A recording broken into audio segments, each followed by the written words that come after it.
बलांगीर जिला टाउन थाना मालगोदाम पड़ारे एक अभावन घटना घटी जाइछि। घरे शोइथिबा बेले सर्वाघातरे दुई भाई भौणींकर जीवन चली जाइछि। मृत शिशु दुई जन हेले मालगोदाम पड़ार अब्दुल रेहमान 7 वर्षर पुओ दुखी श्याम और 3.5 वर्षर झियो मेहेक रेहमान बोली जଣାपड़िछि। सूचना अनुसार गतकाली रातिरे उभय शिशु घरे शोइथिले। एही समय एक विषाक्त साप आसी शिशु दुई जन को कामुड़ी देइथिला। एहार किछि समय परे सेमानंकर स्वास्थ्य अवस्था बिगड़ी जाइथिला।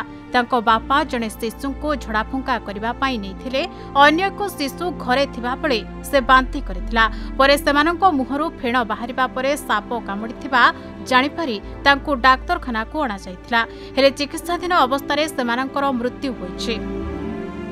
तेबे उभयंक मृतदेह को जबत करी व्यवच्छेद पाई पठा जाइछि।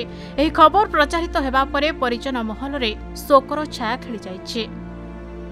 छुआ मैंने सब शोले मुई काली माने स्त्री देह असुविधा थी मुई नमाज अधा पढ़ली और पलैथी राति नमाज पढ़सी घर के गला से छुआ मान सागे खाई नमाज पढ़ी भावुनी खाइलु आउे दुईटा छुआ शोले से बड़ छुआ आम सागे खाला से भी शोगला टिके टाइम पर कपड़ा बदल कर नमाज पढ़ली आउे से सान छुआर तार आवाज आसला कांदबार आवाज आसला सान छुआ कांदला जिते बेले तार माँ कहली निनी कांदुचे बोली से कहले नहीं कर आस बोली आम दुई जन गोटे खट बसी से छुआ मैंने सब नुआ मशारी आनी तो से भितर सब शोले